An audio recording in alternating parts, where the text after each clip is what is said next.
It was the summer of 1972 in the city of Lexington, North Carolina, and 28-year-old Bonnie Bates Pritchard had just received the kind of bad news that would send most wives straight into the arms of a trusted friend, confidant, or family member. But Bonnie was not like most wives. So when her husband of 5 years suddenly walked out on Bonnie and the couple's 2 young children, Bonnie did what she had done ever since she was a little girl who had grown up on a farm in the town of Welcome, just one town over. Bonnie didn't talk about her feelings. She didn't threaten to make Steve Pritchard sorry for abandoning her and their 3.5-year-old son and 2-year-old daughter. And Bonnie also did not throw up her hands in despair over whether she'd be able to pay the mortgage on the new little ranch house the couple really shouldn't have bought in the first place. In fact, on that hot July day, as her husband headed off into the sunset with his latest girlfriend, Bonnie didn't even notify her parents that she was about to become the first person in the Bates family to get a divorce. Instead, as Bonnie walked back inside the house alone, she hid her hurt as best as she could from her children, Chris and Angela. And when she finally did have a few minutes to herself to really absorb the news that she was now a single mother, Bonnie did her best to be practical rather than self-pitying. Bonnie reminded herself that she had a steady job with an insurance company up in the big city of Winston-Salem, 20 miles away, that it was primarily her income anyway that had been supporting the family since she and Steve, 5 years her junior, had gotten married back in August of 1967. Sitting at the kitchen table, Bonnie spread the household bills out in front of her.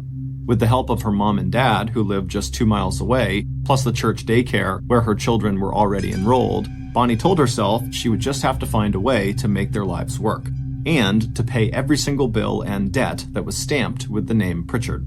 It wasn't until Bonnie's father happened to stop by Bonnie's house several days after Steve had walked out on her that Bonnie's emotional armor showed its first and only crack. George Bates, a bricklayer who had helped build the Methodist church in Welcome that Bonnie and the rest of her 5 siblings had attended throughout their childhood and teen years, had knocked on her door and asked if there was anything she needed. And maybe because Bonnie and her father shared the same quiet reserve, after telling her dad that Steve had left her, Bonnie was finally able to break down, and instead of explaining or defending herself, she could just plain cry. Bonnie knew that people were already talking about Steve and his new girlfriend, and about silly Bonnie Bates, who was so desperate for love she had married not a grown man, but a teenager. And Bonnie knew there was a little bit of truth in that gossip. When she had first met 17-year-old Steve Pritchard, most of her friends were already married, while 23-year-old Bonnie had had very little experience with boys or with dating. But while Bonnie's family and her friends saw Steve as a smooth talker who was more interested in flashy cars than he was in working, Bonnie had been completely smitten with his big brown eyes and what she described as the handsomest nose in the whole junior class at West High School in Lexington. But if Bonnie worried that her father might respond to the news of her separation with an "I told you so," she was about to be pleasantly surprised. Because George saw something in his daughter that most men, and even Bonnie herself, just often didn't notice. Behind Bonnie's thick glasses and quiet manner, there was an adventurous and intelligent woman whose long hair now framed facial features that over the last few years had become strong and well-defined. And while Bonnie was as slender and retiring as ever, the breakup of her marriage and the financial responsibility that was already settling squarely onto her shoulders would show an inner strength that would become one of Bonnie's most defining personal characteristics. So even when Steve completely failed to pay court-ordered child support and alimony, Bonnie, who did not want to further disrupt her children's lives by moving, worked extra hours to cover the mortgage and slowly get ahead on the bills. And even though the risk that Bonnie took in marrying Steve Pritchard had ended in divorce and 4 exhausting years of Bonnie slowly dragging herself and her children out of a deep financial hole, the fact was Bonnie had taken other risks in her life that turned out to be both very smart and also very bold, especially for a divorced single mom in rural North Carolina back in the early 1970s. Even before she met Steve, Bonnie had left the small town of Welcome after graduating from high school, and while working as a sales clerk at a department store in Lexington, she had enrolled in courses at Lexington Business College that taught her the basic data entry skills that led to her job with the insurance company in Winston-Salem. And now that Bonnie was on her own again, no matter how tired she was when she arrived home after work with her equally tired small children, Bonnie would stay up late into the night, making sure to teach herself the latest advances in data entry. Of course, Bonnie's children also paid a high price for their parents' divorce. Steve seldom came back to visit his two children, and even when he did, he never seemed to have the money to pay what he owed to Bonnie. In the end, Bonnie's struggle paid off. By the time she was 32 years old, Bonnie was not only a supervisor at Intagon Insurance, she was also the only person at that level of management who had achieved that distinction, even though she did not have a college degree. But Bonnie's hard work also paid off in another way, one that she could never have dreamed of for herself.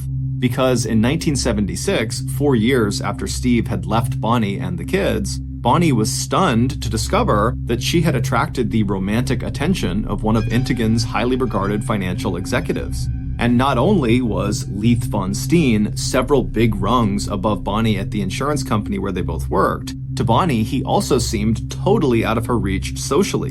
1 year younger than Bonnie, Leith was the only child of a very well-to-do family. And when Leith was still a baby, his parents had moved from Queens in New York City to North Carolina, where they became even more prosperous. Once in Raleigh, the capital of North Carolina, Leith's father had partnered with his brother, Leith's uncle, in running a highly successful dry cleaning business. And by the time Leith was in high school, Camel City Laundry and Cleaners had become one of the most successful businesses of its kind in the entire country. Although Bonnie and Leith only had their first social encounter right before Leith was about to leave North Carolina to take a job in Cincinnati, Ohio, Leith surprised Bonnie by courting her even after he moved. And despite the difference in their financial and social backgrounds, Bonnie and Leith actually had a lot in common.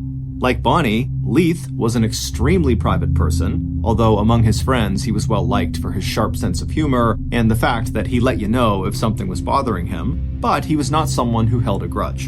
And while Leith may have had more self-confidence and definitely more formal education than Bonnie, both of them seemed to be shy and reserved when it came to dating. But it turned out that Leith had seen in Bonnie the same qualities that were so apparent to her father and her family. Behind Bonnie's appealing but shy exterior, Leith found himself strongly attracted to Bonnie's keen mind, gentle disposition, and her dedication to her children and to her work. So, a romance that had begun with Leith overhearing Bonnie ask a friend where to get a pair of boots for a Halloween costume would culminate 3 years later in marriage. Leith had started out by asking Bonnie if she wanted a ride to go get those costume boots, and by August 17th, 1979, the couples were saying, "I do." And right after exchanging those vows, Bonnie left her job at Intagon Insurance, Leith left his job in Cincinnati, Ohio, and after a short stop in Indiana, the new family had moved back to their home state of North Carolina. There, in 1981, 3 years after their marriage, Leith and Bonnie and their 2 children settled into a roomy 2-story home on Lawson Road in the small town called Little Washington. Leith had a top job as a financial auditor for a local yarn company called National Spinning, and over the next 3 years, Bonnie would also re-enter the workforce as a computer programmer analyst, and Chris and Angela would be enjoying the kind of comfortable upper-middle-class life that had seemed so completely out of their reach when they had been children. And then, in the summer of 1987, the Von Steen family got the phone call that would again change everything. After an 18-month-long period during which Leith's beloved parents, first his father and then his mother 4 months later, became sick and then died, Leith was notified that his uncle had also passed away. And suddenly, practically overnight, Leith, the beneficiary of all 3 of his relatives, had become a very rich man.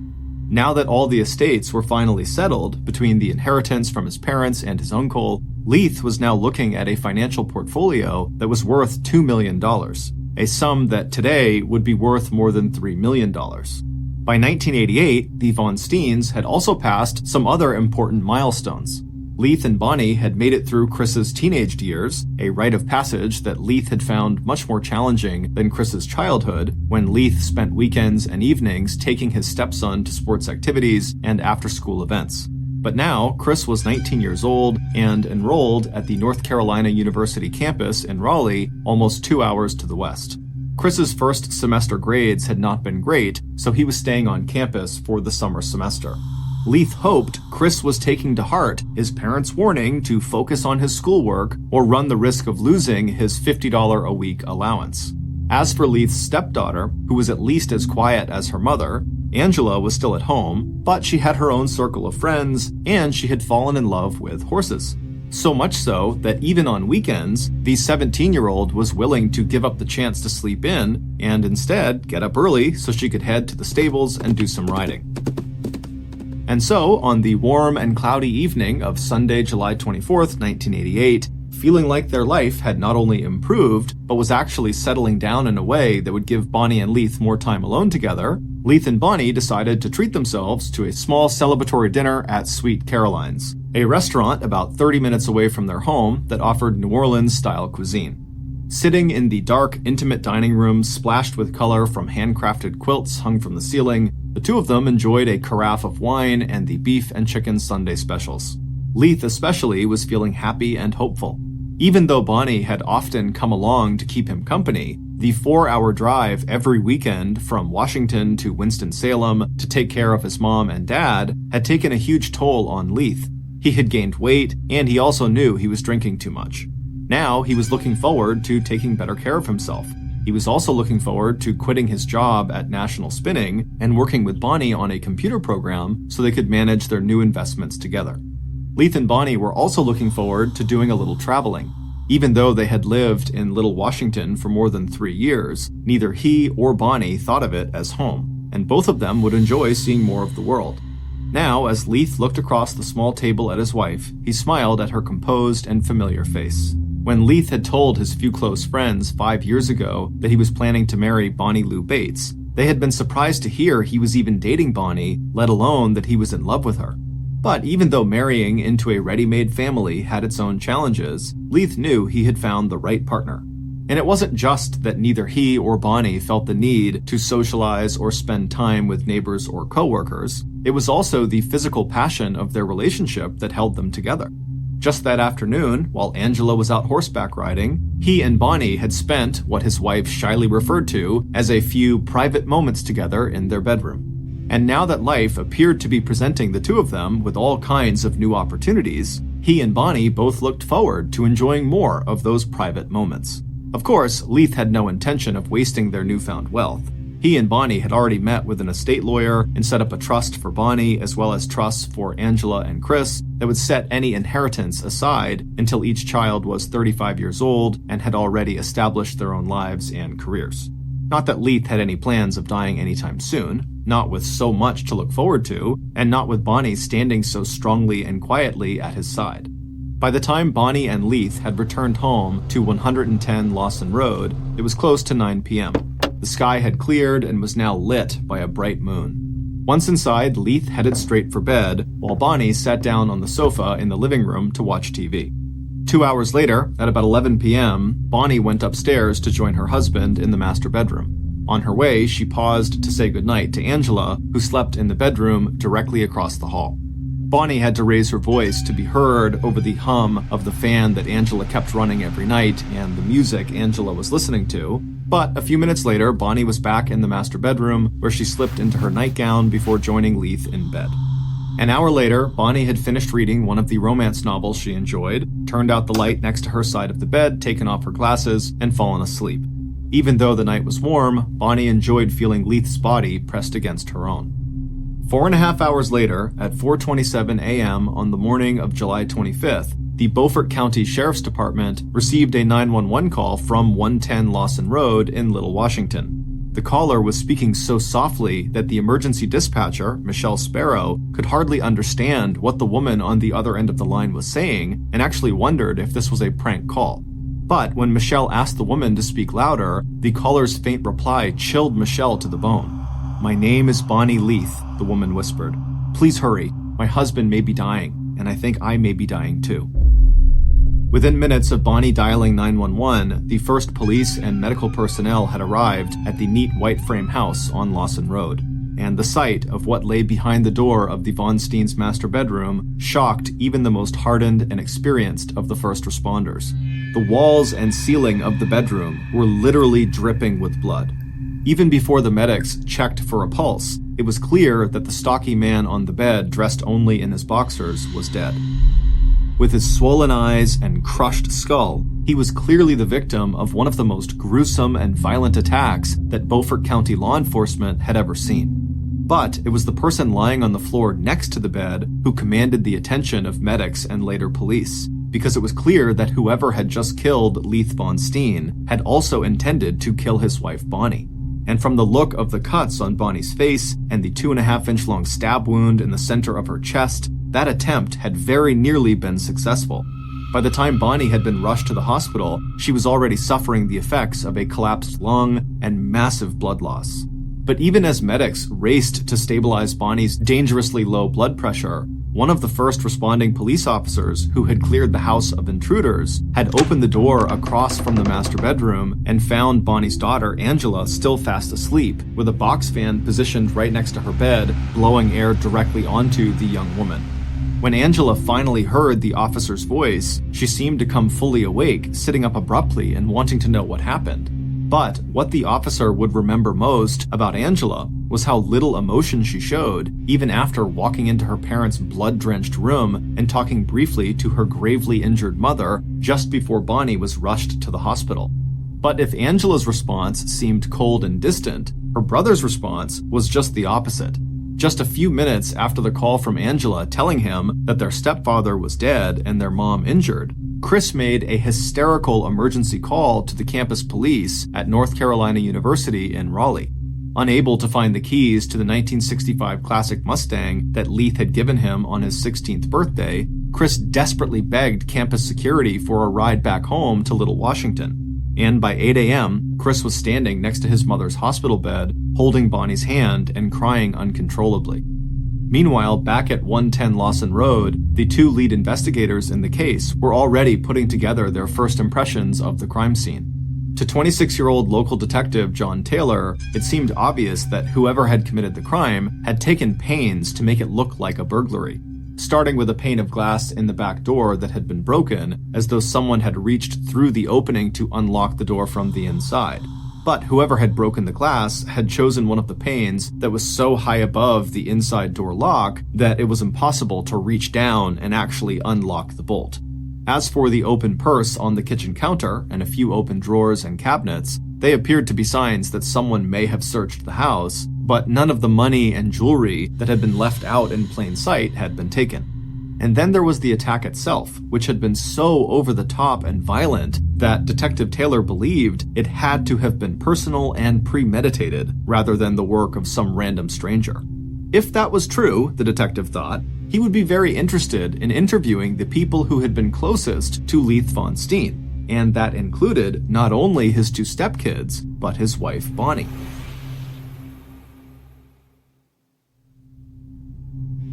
Detective Taylor's observations about the crime scene being staged to look like a burglary were confirmed when he was joined at about 9 a.m. that same morning by an agent from the North Carolina State Bureau of Investigation. Together, State Agent Lewis Young and Detective Taylor began overseeing the collection and photographing of possible evidence. They also ordered local law enforcement to process the crime scene and dust for fingerprints, as well as interview neighbors and search for a possible murder weapon. Local officers were also sent to National Spinning Company, where Leith worked in the finance department, to follow up on the possibility that the murder had been in response to Leith uncovering some kind of fraud or firing a disgruntled employee. But by 11 p.m. that night, it was clear to law enforcement that they were not likely to find any quick answers in the Von Steen murder case. Because, so far, the initial interviews they had conducted that day with neighbors and with family members, always prime suspects in a homicide, had created more confusion than clarity. It turned out that aside from coworkers, very few people in the neighborhood and in the town of Little Washington really knew the Von Steens.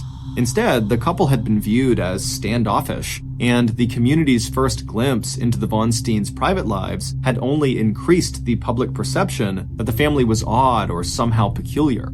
There was the discovery by police that morning that the Von Steen residence was home to 13 cats and 1 pet rooster, all part of a menagerie that Bonnie had collected as a result of her work with the Beaufort County Humane Society, the one organization in which she had been very active.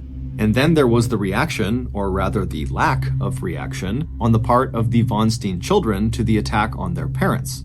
After Chris's outpouring of grief that morning at his mother's side in the hospital, he seemed more agitated and edgy than heartbroken. As for Angela, neighbors whispered that not only did she seem totally emotionless, she didn't even seem curious about what had just happened in the bedroom right across from her own. But one thing the neighbors did agree on was that the Leith family may have recently come into a lot of money, but that didn't mean they didn't have problems. According to neighbors, Leith in particular was very upset over Chris's failing grades at North Carolina State University. There were other rumors too. Maybe Bonnie had killed her husband in order to inherit his newfound wealth, and then she had turned the knife on herself to deflect police suspicion. Or maybe it was Angela, who rarely visited her mother in the hospital. Or maybe it was Chris, whose life at university was clouded with reports of drinking and drug abuse. Or maybe it was all three of them, Bonnie and her two kids who now had all the money in the world. But the Von Steens themselves totally rejected these reports as completely inaccurate. And as police soon found out, as far as motive and alibi went, immediate family members were all in the clear. Not only could multiple witnesses confirm that Chris was 2 hours away in Raleigh when his parents were attacked, he told investigators that any friction between him and his stepdad had been totally minor. And when police turned their attention to Angela, her story lined up with what her brother had told them. She and her brother didn't always see eye to eye with their parents, but that didn't mean the kids wanted to kill their mom and dad. As for the night of Leith's murder, Angela had nothing to add to what police already knew. Between the whirring of the fan right next to her bed and the fact that she was a heavy sleeper, she had heard nothing and had slept through the entire attack. As for Bonnie, police went to speak with her just hours after the attack on Monday afternoon in the hospital. She would survive her injuries, but the 3 messy gashes on her forehead would eventually require several rounds of plastic surgery. And her doctors dismissed the idea that her injuries, which were serious enough that she would not be allowed to leave the hospital for another 7 days, could have been self-inflicted. But despite Bonnie's best efforts to tell police what happened on the night Leith was killed, all she could offer were a series of disjointed memories. She'd been awakened by screams from her husband, who had seemed to be leaning over and trying to protect her from something or someone, and the only image Bonnie had of their attacker was that she thought it was a man with bulky shoulders who had been swinging a club of some kind. As for the exact time of the attack, it must have happened after midnight when Bonnie had fallen asleep. But she also believed that she had lost consciousness at some point after the attack, and it was only when she came to later that she made the 911 call to Beaufort County Dispatch at 4:27 a.m. As for problems within the Von Steen family, Bonnie just shook her head. Leith had really been the only father her kids had ever known, and he had been a very good dad. Yes, Bonnie told police, of course there had been arguments, but even the very worst of those between Leith and Chris had never resulted in any physical violence. And even though Bonnie was pleasant and cooperative with investigators throughout the interview, it was also clear that she was frustrated that police seemed to be focusing their suspicions on her and her children. Because to Bonnie, that just didn't make any sense. Someone had obviously intended to kill her, as well as Leith, and now that the murderer had failed, what if they came back and tried again? And even worse, what if this person also tried to hurt her kids? So even as Bonnie told police that she understood that they had to rule out family members from their suspect list, what she really wanted to know was what other leads police were pursuing in their hunt for her husband's killer. And it wasn't until the evening of the next day, Tuesday, July 26th, almost 48 hours after Leith had likely been killed, that local police had an answer to Bonnie's question. It would turn out that just minutes after Bonnie's 911 call in the early morning hours of Monday, July 25th, Washington police had also received another call reporting suspicious and possible criminal activity in that same area. While driving his pickup truck along Grimesland Bridge Road, just a mile west of the Beaufort County line, a tobacco and hog farmer named Noel Lee had been surprised to see a fire burning out in the middle of nowhere, maybe 8 feet off the side of the deserted stretch of road he was traveling. As a former volunteer fireman, what caught Noel's attention was the fact that the flames, which burned so brightly and shot straight up into the air, had to have been fueled with some kind of accelerant. After making sure that the fire had no chance of spreading in the wet, swampy surroundings, Noel put in a call to the Little Washington Police Department. Maybe it was nothing, the farmer reported, but he knew it had to have been arson, meaning someone had set this fire on purpose. In the uproar over Leith's murder, Noel's report did not make it onto Detective Taylor's desk until almost 2 days later. But by 11:30 p.m. on Tuesday night, the investigator and several officers were out on Grimesland Bridge Road examining the site of the fire. And that's when investigators got their first important break in the Von Steen murder case. Poking through the charred remains of the fire, Detective Young found a partially melted hunting knife with a 6-inch long blade. The fire may have destroyed any fingerprints or traces of blood, but the medical examiner would later confirm what police already knew. They had just found their murder weapon. And that wasn't all. In addition to several pieces of burned clothing and a sneaker, police also discovered a singed but still readable hand-drawn map of Smallwood, the exact neighborhood where the Von Steen family lived. And right there on a road clearly labeled Lawson was an X next to the house numbered 110. Police now had several new and critical pieces of information. Assuming the fire had been deliberately set by Leith's murderer in an effort to dispose of any evidence related to the crime, the map police found confirmed that attack on the Von Steens was definitely not a random burglary. And since the murderer had apparently needed detailed directions to find the Von Steens' house, the murderer probably wasn't from Little Washington. But even using the clues they had uncovered in that fire, it would still take police another 11 months to track down the person who had murdered Leith Von Steen. And during that time, the physical and mental health of the Von Steen family deteriorated. After getting discharged from the hospital on August 1st, 8 days after her husband's murder, Bonnie moved herself and her children first to a Holiday Inn in Little Washington, then to her parents' house in Welcome, and finally up to Winston-Salem into the cramped, dark house that had once belonged to Leith's parents and that now belonged to Bonnie. Meanwhile, Bonnie continued to suffer adverse effects from her injuries, and Chris dropped out of North Carolina State University. Angela's attempts to move on with her life also failed when she enrolled and then withdrew from a small college in southwestern Virginia. But it wasn't until June of 1989, almost a year after Leith's murder, that police were finally able to give Bonnie and her family the answers Bonnie had so desperately wanted. And those answers would not only shock all of Little Washington and Bonnie's hometown of Welcome, it would catapult the Von Steen murder onto the front pages of national newspapers for weeks and months to come. Based on the information and evidence police discovered from the site of the fire on Grimesland Bridge Road on July 26th, a day after Bonnie's 911 call to local police, here is a reconstruction of what happened in the early morning hours when 42-year-old Leith Von Steen was murdered. After Bonnie said goodnight to Angela sometime after 11 p.m. on the night of Sunday, July 24th, she walked back into the bedroom she shared with Leith and changed into her nightclothes. Just before getting into bed, Bonnie gently roused her husband to see if he might like a glass of iced tea or water. After a mumbled no, Leith turned over and immediately fell back to sleep. After reading quietly for 30 minutes, Bonnie took off her glasses, turned off her bedside light, and she too fell fast asleep. Meanwhile, the killer had made their own preparations for the night, packing a baseball bat and hunting knife into a green canvas knapsack. And now, at 2:30 a.m., the hand-drawn map spread out on their lap had led the killer directly to their target here in the town of Little Washington. They had actually arrived a little earlier than expected, so for the next half hour, the killer just sat in their car and absently fiddled with the key to the back door of 110 Lawson Road, and they made a mental review of the inside of the house. The killer didn't think getting in or out of this house would be a big problem. And sure enough, about 30 minutes later, dressed in dark clothes and carrying the green knapsack, the killer made no sound as they slipped inside the back door and, just as quietly, made their way up the stairs to the first bedroom on the right. If need be, they would kill the girl named Angela too. It all depended on the next few minutes and whether or not she slept through what was about to happen. Stepping across the threshold into the master bedroom, the killer paused, allowing their eyes to further adjust to the dim moonlight shining in through the partially curtained windows. Then the killer took a deep, steadying breath and gripped his weapons. First the bat, then the knife, he told himself. And then, feeling ready, he stepped forward and got to work.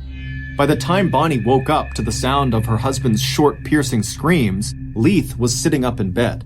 In the minutes that followed, the assailant would hit Leith at least 5 times in the head with the baseball bat, causing deep skull fractures and multiple cuts and gashes. The assailant would also strike Bonnie in the head and sides, including a blow aimed at Leith that would break Leith's wrist and fracture Bonnie's thumb. Along with cataloging defensive scrapes and bruises, the medical examiner who would later conduct the autopsy on Leith's body reported a total of 7 stab wounds in Leith's upper back and shoulder, and 1 stab wound to the left side of his chest that had completely punctured his heart. Throughout the attack, Bonnie was aware only of a single dark figure at the foot of the bed, striking her and her husband again and again. And with each blow and each downward plunge of the hunting knife, another spray of blood spattered across the walls, the bed, the floor, and the ceiling. At least twice during the attack, Bonnie lost consciousness, and the last image she had of the attacker was when she woke up on the floor next to the bed and the assailant was standing at her feet. Then the figure disappeared and Bonnie heard a whooshing noise and the soft click of a bedroom door closing before she once again drifted into unconsciousness. What the murderer did not know was that Bonnie was not dead. The knife strike into the very center of Bonnie's chest had glanced off bone and cut not onto the heart, but into the chest wall, causing her lung to collapse and her chest cavity to fill with blood, but leaving her heart intact. When Bonnie woke again just before 4:30 a.m., she reached up, thinking she needed to get back on top of the bed. That's when she felt Leith's hand. His fingers were sticky with blood and were hanging limp off the side of the bed. It was at that point that Bonnie, who was now sure that her daughter Angela must also be in danger, dragged herself to the phone and called 911. Meanwhile, the killer had already left the house. Just before exiting through the back door, they had rifled through the handbag that had been left out on the kitchen counter, and then they knocked out a pane in the back door window so it would look like the door had been forced open and the house had been robbed. But even then, as he failed to grab the green knapsack he dropped on the back porch, the killer's thoughts were already far away. All summer long, the killer had gotten more and more deeply involved in the game. But until now, all the points the killer had ever earned in the game had been based on carrying out imaginary adventures, just role-playing different scenarios they'd created in their mind. But tonight, this adventure had been real. This time, the killer had entered a real castle, killed a real sleeping overlord, spared his sleeping daughter. This time, the killer hadn't used a game board and dice and a deck of cards to play Dungeons and Dragons. This time, the killer had brought their favorite, all-consuming game to life. This time, the killer had drawn real blood. More blood, in fact, than he'd ever imagined a human body could contain. As the killer slipped into the waiting car, he imagined Chris Pritchard's face when he told Chris all the details, because the killer had just done exactly what Chris Pritchard had wanted him to do, to kill Chris's stepfather and mother. James Upchurch III, known to good friends like Chris as Moog, turned to look at the young man next to him in the driver's seat. Gripping the steering wheel, the driver, 21-year-old Neil Henderson, shot a questioning look back at Moog. Neil had recently dropped out of North Carolina State University in Raleigh, but Moog and Chris had invited him to join them in their conspiracy to kill Chris's parents, promising Neil a payment of anywhere between $2,000 and $20,000. In a moment, Neil had his answer. Pulling off his black ski mask, his face alive with excitement, Moog punched the air with a balled fist. "I did it!" he told Neil. "I can't believe I did it!" It would turn out that by the end of his second semester at North Carolina University in Raleigh, Chris Pritchard wasn't just getting bad grades. In fact, Chris's problems were much, much worse. Since arriving at college, Chris hadn't just become a heavy drinker. He had also become a habitual drug abuser, a habit that was costing him more than he could possibly cover using the $50 a week allowance he got from his parents, Leith and Bonnie. While his parents did not know the extent of their son's alcohol and drug addiction, which now included marijuana, ecstasy, cocaine, and LSD, they had given Chris an ultimatum. He either used his summer semester to clean up his act and improve his grades, or his parents would stop his allowance and he would have to leave college and find a job. But by the start of that summer semester, Chris had discovered something else at college that was just as addictive as the alcohol and drugs. Along with two other boys on campus, Chris had become obsessed with the complicated and immersive role-playing game called Dungeons and Dragons, which Chris had first started playing back when he was 12 years old and living at home. First introduced in 1974, Dungeons and Dragons allowed players to create and assume the identity of adventurers from all different historical periods, races, and occupations. Each game had a dungeon master who would act both as a referee and storyteller. And by completing various adventures and challenges, each player could earn so-called experience points that would allow them to move to higher and higher levels within the game. The theme that James Upchurch III, Neil Henderson, and Chris Pritchard chose for creating their adventures was medieval swords and sorcery, a theme that had its roots in the life and times of people who lived in Europe during the Middle Ages. As the boys spent more and more time together playing the game, Chris had also begun bragging to Neil and James about how rich his stepfather had recently become, exaggerating the amount of Leith's inheritance from $2 million to $10 million. And by mid-July of that summer semester, Chris and Moog, who was a dungeon master, had moved from role-playing adventures in Dungeons and Dragons to actually plotting the best way to murder Chris's parents and sister so Chris could inherit all that money and share it with his good friends Moog and Neil. Their first plan, which they tried to put into action on Saturday, July 23rd, was to drug the Von Steens with sleeping pills and then start an electrical fire that would burn down the house at 110 Lawson Road and kill Leith, Bonnie, and Angela. But that plot failed completely when Chris and James were unable to crush the fuse box and start the fire. Still, that failure didn't stop Chris. By the very next day, he and Moog had come up with a better plan. This time, Chris would stay at college and create an airtight alibi for himself, while Neil used Chris's white 1965 Mustang to drive Moog, who did not have a valid driver's license, down to Little Washington so Moog could kill Chris's parents. Instead of sleeping pills and arson, Moog would kill Chris's parents and possibly Chris's sister Angela using a baseball bat along with a knife that Chris had purchased for the job at a Kmart in Raleigh. No one would suspect Moog and Neil played any part in the murder, since neither one of them had any obvious connection to Mr. and Mrs. Von Steen. And all Chris had to do was get them a key to the Von Steen house, draw them a map of exactly where his parents' house was located, then make sure that during the time of the murder, he was seen by plenty of people playing cards in a friend's dorm room until 3:30 a.m. on the morning of Monday, July 25th. Once Moog had committed the murder, he and Neil would stop somewhere on their way back to Raleigh and get rid of the murder weapons and any other evidence, including the map, that could tie any of them to the crime. As for Angela, if she woke up during the attack, then James should kill her too. And once Chris received word at university that his parents were dead, he would cover for the absence of his car, the classic white Mustang that had been a gift from his stepfather, by saying that he could not find the car keys and needed a ride from campus security to join Angela and his injured mother in Little Washington. Chris would later say that he was happy his mom survived the attack, but friends and neighbors would tell police that instead of asking how Bonnie was doing after the attack, the questions Chris was asking everybody was, what had Bonnie said, what had Bonnie seen, and what did Bonnie remember about her attacker? As for his co-conspirators, Neil and James, aka Moog, as soon as Chris got his hands on his parents' money, Moog would get $50,000 and a brand new Porsche sports car as payment for killing Chris's parents, and Neil, the driver, would get a nice payday as well. Except that under the terms of Leith's will, neither Chris or Angela would be able to touch any of their parents' money until they were 35 years old. And as it turned out, the murder might have gone unsolved except for two things: the report of the fire that led to the discovery of the murder weapon and map, and a decision by Little Washington police back in March, 7 months after the murder, to reinvestigate all aspects of the crime. Because from the start, the more police saw and learned about Chris Pritchard, the more certain they were that regardless of his alibi, Leith's stepson must have been involved in Leith's murder.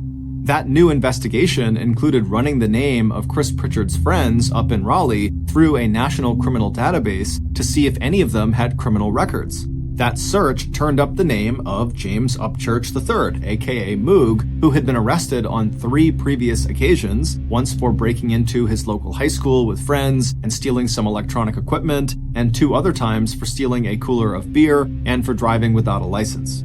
In following that new lead, investigators began a more systematic interrogation of this core group of 3 friends who had started to spend every waking hour together playing the potentially violent game of Dungeons and Dragons. And as the pressure on the 3 boys increased and Chris's mental health declined, investigators believed it was only a matter of time before one of them broke down and confessed to some involvement in the Von Steen murder. And that is exactly what happened. On June 9, 1989, almost 11 months after Leith died, Neil Henderson cracked. In exchange for a plea deal that would minimize his prison sentence, Neil met with investigators and described Chris's plot in detail while also insisting that he, Neil, never really believed that Moog would actually go through with the murder. Neil wasn't the only conspirator to strike a plea deal with the Beaufort County District Attorney's Office. In exchange for testifying against James Upchurch III, aka Moog, Chris Pritchard, who admitted it was his idea to kill his parents and possibly his sister, also agreed to plead guilty to aiding and abetting murder. Chris would eventually tell his shocked and heartbroken mother that he had been so strung out on drugs and so lost in the fantasy world of Dungeons and Dragons that when he planned her murder and the murder of the one man she had ever truly loved, Chris, who had dropped 19 tabs of LSD in the month leading up to the murder — LSD is a hallucinogenic drug — felt it would be better to kill his parents than face their disappointment when they learned just how badly he was doing in school and in life. On January 24, 1990, 1.5 years after Leith's murder, 22-year-old James Moog Upchurch was convicted of first-degree murder and sentenced to death in the gas chamber. 2 years later, in 1992, the Supreme Court vacated that death sentence and instead imposed a term of life in prison. 22-year-old Neil Henderson was sentenced to 40 years in prison, but was released on parole just 10 years later in December of 2000. As of 2021, he was living in North Carolina and managing a restaurant. Chris Pritchard was sentenced to life in prison plus 20 years. After going through drug and alcohol rehab, he became a born-again Christian and was released on parole in May of 1997. Immediately upon his release, Chris returned to North Carolina and moved back home with his mother. Chris completed his parole in May of 2012. As of 2022, he is a manager for a men's program at Soteria Community Development Corporation and lives near Spartanburg, South Carolina with his wife. Chris and Bonnie remain close. We want to thank 2 authors whose nonfiction books were key sources in writing this podcast episode. The first is Cruel Doubt by Joe McGinnis, and the second is called Blood Games, A True Account of Family Murder by Jerry Bledsoe. Both books were published in 1991, and in the following year, each was the basis for either a TV movie or miniseries. If you're interested in learning more about the Von Steen case, please check out our sources for links to official documents, as well as newspaper, magazine, and internet articles. In 2005, Todd Geib was 22 years old. He lived in Michigan. He was an avid outdoorsman. He liked to go deer hunting. He loved to catch trophy fish, and he loved his family. And routinely, after he moved out of the house, he would drive on the weekends the 5 miles north to his parents' house and would spend lots of time with his parents and his extended family. On June 11th, 2005, Todd was visiting his parents at their house. He was there for dinner, and after dinner, he went back to his house. He checked in with his roommate, who was actually his cousin, and then following that, he drove to a local bar to get a few drinks. At about 9:30 that night, he decides to leave the bar and walk to this big orchard where there was this huge annual keg party that he and his friends would go to. He leaves his car at the bar and he walks to this orchard, and it's perfect weather. All of his friends are there. He's having this great time, and he's there all the way until midnight. It was getting late. Todd felt tired, so he told a couple of his friends that he was going to head home. He was going to leave his car at the bar, and he was just going to walk back to his house. The area that this orchard was in was right near his home, and so he knew this area extremely well, and it was only about a mile south to walk to his house. So all of his friends said bye to him. They said he seemed totally normal. They watched him walk south towards his house, and that was the last anybody saw of him. On his walk home, Todd would make 4 phone calls to friends and to family. And the last one he made was at about 12:45 in the morning, and it was to his friends, and he told them that he was in a field and he couldn't breathe. And they kept asking him, like, what are you talking about? And all they heard was very heavy breathing on the phone. They couldn't tell if it was his or if someone else had taken the phone and was now breathing into it. Then the phone cuts out, and they try calling him back, and there was no answer. They couldn't get in touch with him. The next day, when Todd did not show up at a family get-together, something he never would have missed unless he told them ahead of time, his family knew something was wrong. Plus, they had those strange phone calls the night before. They checked in with his friends. They said, yeah, we haven't heard from him. They went over to his house. He wasn't there. And so that's when they called the police. A massive search is kicked off involving canines and helicopters, and they're not finding anything. 3 weeks after Todd had gone missing, a couple was walking around this lake that was located north of the orchard where Todd was at that big keg party. And the wife looked out into the water and she said she thought she saw something bobbing. She couldn't tell what it was, but it was just this weird object that stood out to her. And she and her partner walked down to the edge of the lake and they looked out. And at first she thought it was a person who was swimming, just kind of bobbing up and down because their body position was such that their shoulders and head were totally out of the water. And so it was a strange sight and they knew that it didn't seem right. So they called the police. Police show up and it turns out that this person was Todd Geib and they were deceased. When searchers found out that it was Todd Geib in the lake, their reaction was, no way. We have witnesses saying he was walking south after he left the keg party. Why is he in a lake way to the north of the keg party? It's in the complete opposite direction. Also, investigators were baffled at his body position because if he was a drowning victim, you would expect him to be face down in the water, as most drowning victims are. But for him to be upright, shoulders out of the water, it doesn't make any sense unless there's ice in the water to kind of prop him up. And there wasn't any ice in the water. His toxicology report showed that in addition to alcohol in his system, he had a very high dose of an antidepressant, something that he wasn't prescribed, and he didn't have any history of mental illness and had never been prescribed any antidepressant in his life. His body was pristine. It did not have any of the hallmarks, the bloating you would expect from being in water for 21 days. In fact, it was concluded that it was impossible for his body to have been in the water for all 21 days that he had been missing. His autopsy showed that he had almost no water in his lungs, even though his death was classified as an accidental drowning. When the news broke that this was an accidental drowning, the family and friends pushed for a closer examination of this case because it wasn't adding up. And so a noted pathologist looked at all of the evidence and determined that at most, Todd had been in the water for maybe 3 days, and he had almost certainly been deceased when he was placed in the water, which is why there wasn't any water in his lungs, and it's potentially why he was in that position that he was in, that upright position. Why are we calling it an accidental drowning still? And where was Todd from the day he went missing for those 15 to 17 days before he was placed in the water? And what did he mean when he was on the phone the night he went missing and said he was in a field and couldn't breathe? And what was all that breathing in the background? Lots of questions on this one.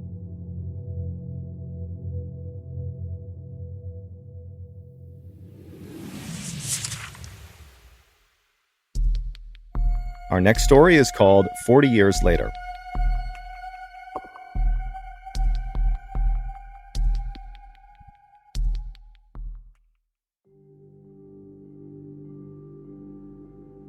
One of the most remote places in the world is Buldir Island in Alaska. It's 2/3 of the way to Russia along the Aleutian chain of islands. The nearest inhabited island is about 50 miles away. The weather on Buldir Island is pretty brutal, especially during the winter, and there's no electricity there.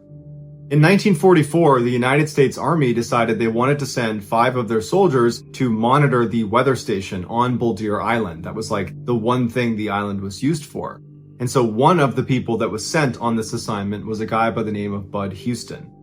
Bud was born in Wisconsin and worked in a shipyard before enlisting in the Army in 1942. He was a big hunter and outdoorsman, and so the prospect of living on this kind of desolate Alaskan island really appealed to him, and he was excited about the assignment. In October of that year, Bud was flown out to Buldir Island, and he met with the other 4 soldiers that were going to be living on the island with him. It was going to be those 5 on the island. No one else is there. And they quickly learned their job of monitoring the weather station was a very low effort job. And so they could do all of their tasks over the course of the day pretty easily, and it freed up a lot of time for them to explore the island. And that would actually become their favorite pastime because there really wasn't much else to do there except explore the island. And so very quickly they became very familiar with the whole island because it wasn't that big. It was about maybe 2.5 miles wide by 4.5 miles long. On March 3rd, 1945, so 5 months after they've arrived on Buldir Island, so by now they know every square inch of the island, they're very comfortable here, they had to do a routine patrol around the weather station. This was something they did multiple times a week, so very routine. And all 5 of them are sitting in the weather station, and Bud says he'll do it. So Bud gets his rifle and he heads outside to do this patrol. And the other 4 are just sitting in the weather station, and after about an hour, they realize Bud hasn't come back yet. And this patrol does not take more than 20 minutes. And so they step outside to see if he's out there, and the weather at the time was very mild. You know, there's no snow on the ground, it's not very cold, it's not very windy, and the visibility this night was pretty good. And so they're looking out over the island, and the island has no trees. At the very far end, at the opposite end of where the weather station is, there's one significant sized mountain. But short of that, it's not particularly mountainous. So from their perspective, they could look out over the island and basically see everything. And they don't see him anywhere. At first, they were not that worried about it because they figure, you know what, he knows what he's doing. He's been here so long. He's probably just out exploring or something. But they decided they would go look for him. They go down to the water. He's not down there. They walk all around the far side of the island. They can't find him. And so by the time they get back to the weather station, they were like, we have to tell the command that we've lost him. So they radio back to higher command and they say, we don't know where he went. He went out on patrol and we didn't hear anything. And now he's gone. And so a whole bunch of reinforcements came out to the island to look on foot with the other 4 soldiers, as well as planes and helicopters. And for 2 days, they looked all over that island for Bud, and they couldn't find him. And you got to remember that there's very few places you could possibly even go on the island that they wouldn't be able to look and see you. And so everyone started to think he must have jumped into the water or fallen into the water because there's nowhere for him to hide on the island. And so after a couple of days, they were so sure that it was just not possible for him to be on the island that they called the search off and they said he must have fallen into the water. Fast forward 40 years to 1988, and the U.S. Fish and Wildlife Service was studying birds on Buldir Island, and they made this amazing discovery. This crew had set up their camp at 1,600 feet of elevation on the one large mountain on the far side of the island, basically on the opposite end of the island from the weather station. And one of the crew members happened to just walk around one of the boulders, and they looked down and there was this little tiny crevice between the boulder and the ground, and he thought he saw something inside of it. And he got down and he looked and he realized there was a skeleton that had been kind of crammed into this tiny little tight space. And the skeleton had a military uniform on. It had been kind of balled up, but there was a uniform on what was left of the skeleton, and there was also a rifle that had been jammed down in there as well. And it would turn out to be Bud Houston. So why did Bud say he was going to go outside and do that patrol, which really just meant walking around the immediate vicinity of the weather station? You're certainly not traveling very far. Why did he say he was going to do that and then walk 4.5 miles to the other end of the island and then climb up 1,500 feet to the top of this mountain? But even if he had a reason to be over there, why would he then force himself into this little tiny crevice? If he was looking for shelter, well, the weather was incredibly mild. It would not have been life-threatening to be out in the elements, at least not that first night or even that second night. And he knows the island like the back of his hand. He probably had a little bit more time. He probably could have found a better place for shelter than this awful little crevice. But if he was at a place where he was seeking shelter under these boulders instead of just walking back to the weather station and getting real shelter, then he had to have been in an emergency situation. That's the only way that makes sense. But if he was in an emergency situation, he would know that his responsibility is not just to survive, it's also to be found again and to make sure you're not obscured underneath a boulder so no one can find you. This island, it was like the easiest place to be found. There's no trees. There was helicopters overhead and planes, and there's all these people. It's a small space. All he had to do was not be under the boulder 24/7. Maybe during the day when the weather let up, roll out from under the boulder, let yourself be found. But that's not what happened. What probably happened is Bud somehow got crammed into that little tiny crevice almost immediately after he left the weather station to do that patrol. But logically speaking, he would not do that to himself, so someone else had to do it. But all the other people on the island were in the weather station at the time this would have been happening. So it really makes you wonder, what happened when he walked outside of that weather station? Who or what did he see, and what did they do to him? Unfortunately, we'll probably never know.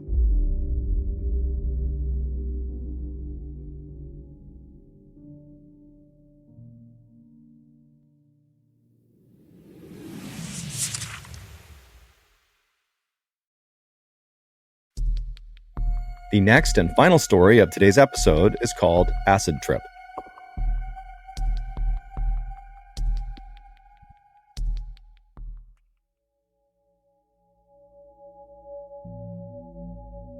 On the evening of June 24th, 1986, a 10-year-old boy named Juan Pedro Martinez Gomez bounced around in his seat and smashed his toy cars together in the cab of his father's big red tractor-trailer truck. Juan was so excited he could barely sit still. He always wanted to go for a ride in his dad's big truck. His dad was a long-haul trucker, but his dad always said no. But Juan had just gotten his best report card ever, and so as a reward for doing so well in school, Juan's father had surprised Juan and Juan's mom with this particular trip. Their plan was to drive from their hometown in southeastern Spain all the way across the country to the northern coast. And then once they got there, Juan's dad would offload the cargo that he had driven there. Juan and his mom and dad would stick around and kind of make a vacation out of it, going to the beaches and checking out the beautiful pastures where all the cows would graze. I mean, Juan was super excited. Juan's dad pulled the truck into this big lot with all these other trucks around, and then Juan's dad turned around and began backing the truck up so it could be paired up with the cargo he'd be hauling to the north coast. It was this huge 25,000-liter tanker that was covered in all these stickers and warning labels. And, Juan's father didn't know what this tanker actually contained, but he could tell, whatever it was pretty dangerous and also very important.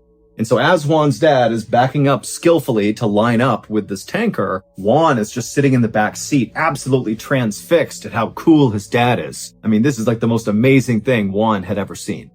And so finally, Juan's dad successfully hitched the truck to the tanker. And so once they were all hooked up, Juan's father yelled out the window and said bye to the people he worked with. And then Juan's father put in Juan's favorite tape cassette into the stereo and turned the music up. And then he turned onto the road and began making his way toward the highway.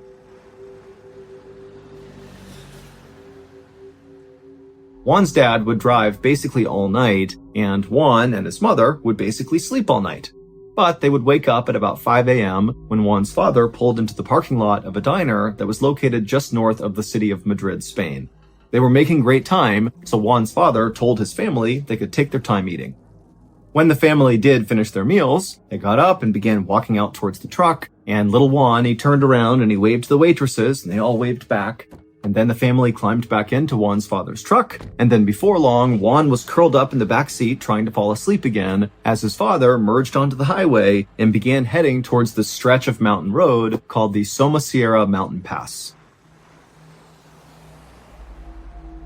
About 40 minutes later, a man who was also driving in the Somosierra Mountain Pass was just driving along when suddenly a huge red tractor-trailer truck came barreling toward him from behind, shining their lights into his car. And so this man, he sees this truck approaching so quickly, and he tried to get out of the way, but there was nowhere to go, and the truck wasn't stopping, it was honking its horn, and the truck smashed into this guy, which sent his car careening off the road, but luckily it did not tumble all the way down the mountain. And so this guy's car comes to a stop on the side of the road, and the guy, he kind of comes to, and he feels himself, he's worried he's got a serious injury. He did find a little blood on his head, but overall, he felt he was okay. And then he managed to get his door open and he climbed out of his car and he looked a little ways down the road and there was the truck that had hit him. It was now on its side and it was hissing steam and it didn't look like anybody inside the truck was trying to get out. Now, even though this guy was pretty shaken up from the crash he had just gotten into, he felt like he was definitely in better shape than whoever was in this truck. And so he decided he would just go up there and try to help them. But after only taking a few steps, this white van came blazing around the corner and came to a screeching stop on the road right next to where this guy was. And then before the guy could do anything, the sliding door to the van flung open and this woman with blonde hair jumped out and she ran over to him and she said, "I'm a nurse. Do you need any help?" And so this guy, he's looking at this woman and he's kind of sizing her up, and she did not seem like a nurse. And in fact, for some reason, this guy felt like she just made him really uncomfortable. He couldn't quite put his finger on it. And then he looked past this woman at the van and he saw the driver looked oddly similar to the woman, except it was a man who was driving, but he also had very bright blonde hair and he had these striking blue eyes that really stood out even from a distance. And then in the passenger seat of this van was this elderly woman who was just staring daggers at this guy who's now talking to this nurse who's right next to him. And so the guy's looking at the old woman and the old woman's looking right back, and she really looked mean, like she was not happy to be talking to him. And so the guy finally just said to this woman who was claiming to be a nurse that, "You know what? I don't need any help. Go help them. They need help because they haven't gotten out of the truck yet." The woman just nodded and then she ran back to the van, hopped inside, and the van sped, the 100 feet down the road to where the crashed big red tractor trailer truck was. And again, the woman hopped out and she rushed over to the truck and she climbed on top of it and she reached down and she took something out of the truck. But from his perspective, 100 feet back, the guy who had also crashed, he couldn't tell what she had taken out of the cab. But after she took whatever she took, she climbed off the cab. She did not attempt to help anybody inside of the truck. She jumped back in the white van and the white van sped off down the road and they were gone. The guy barely had time to process what had just happened before he began to smell this unbelievably powerful rotten egg smell.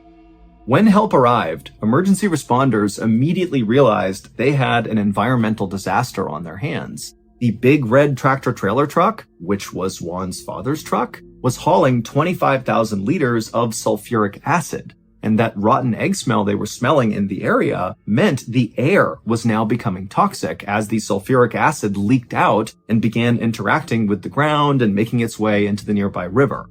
So before anybody could even go inside of this truck to see if there were survivors, they had to basically cover it and the surrounding areas with hundreds and hundreds of pounds of sand and lime to try to counteract the acid. It would take hours to do this, and in that time, nobody came out of the truck's cab. And then finally, when emergency crews were able to go up to the truck and look inside, they discovered that the vehicle's occupants were all dead. However, there were only two bodies. It was Juan's mother and father. Juan was nowhere to be found.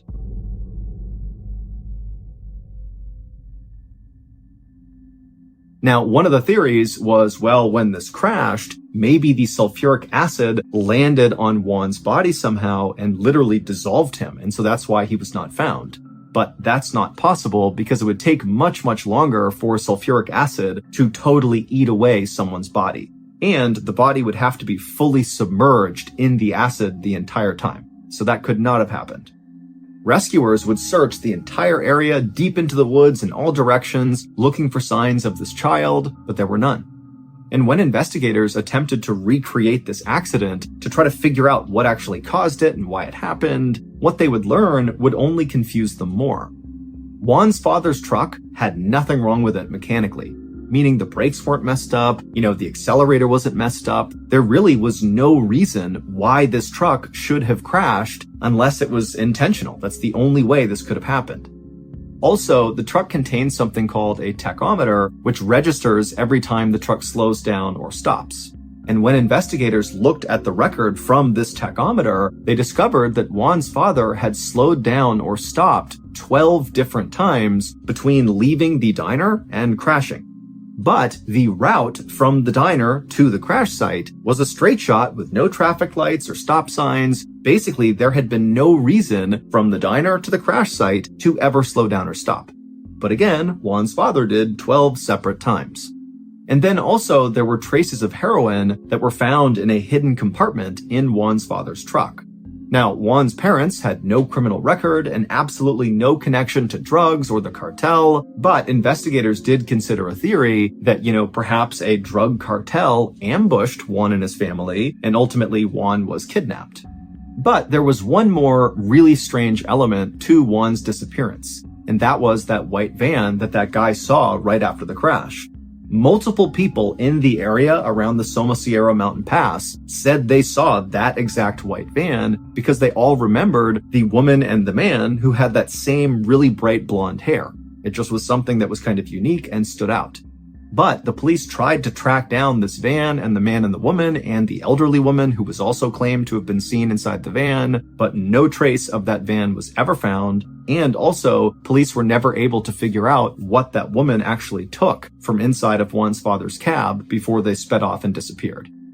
Missing person posters of Juan went up all over Spain, and almost immediately, loads of sightings were reported of Juan. But every time the police followed up on these sightings, they never panned out. Interpol, which is a major international police organization, called Juan's disappearance one of the strangest disappearances in all of Europe. 1 year after the crash, so in 1987, a driving instructor in Madrid, Spain, was filling out some paperwork in his office when he heard a knock on the door. When he answered the door, he found there was this elderly woman who appeared to be blind, and with her was a young boy who appeared to be about 11 years old. The driving instructor asked them, how can I help you? And he watched as the elderly woman turned and whispered something into the little boy's ear, and the driving instructor, he could hear her whispering, but he couldn't understand what she was saying. It sounded like a foreign language. And in fact, it would turn out they figured out she was speaking Farsi, which is the language spoken in Iran. The little boy listened to the elderly woman, and then after hearing what she had to say, he turned to the driving instructor and he asked in perfect Spanish, "Where's the US Embassy?" The instructor gave them directions, and then the little boy nodded, and then he and the elderly woman, they turned around, they grabbed each other's hands, and they began walking away. And as they walked away, the driving instructor, he just couldn't help but feel like there was something oddly familiar about these two people. And so he flagged them down and he said, "Come back for a second." And so the boy and the woman, they came back, and the driving instructor, he asked the boy, he said, "Do you live in Spain? And if you do, how long have you lived here for?" And when he asked the boy this, the boy immediately looked really afraid. And then the elderly woman, she turned and she whispered something else into the boy's ear. And then after she was done talking, the boy kind of settled down and he looked at the driving instructor and he said, 6 months. And for some reason, at this exact moment, the driving instructor realized why this boy seemed so familiar. He remembered seeing him on all those missing person posters all over the place. And so the driving instructor, he couldn't remember the boy's name. And he goes, "Hold on a minute." He turns and he runs inside of his office and he finds one of the posters that said Juan Pedro Martinez Gomez. He grabbed it and he ran back out to show it to them and be like, "Hey, they're looking for you." But when the driving instructor came back to the front door, the boy and the blind old woman were gone. And so the driving instructor, he stepped out, he's looking around, he's yelling out for them. They were gone. Now, it's important to understand that to this day, no sightings of Juan have ever been confirmed, and that includes the driving instructor who claimed to have seen Juan. But to this day, Juan's body has never been found, he's still missing, and his case is still unsolved.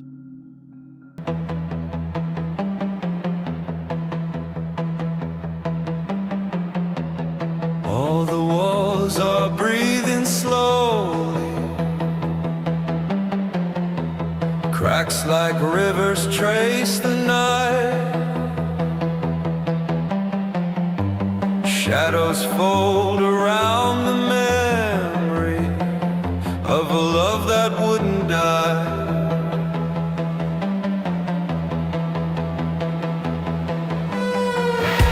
I hear your name inside the static, a ghost that moves beneath the glass.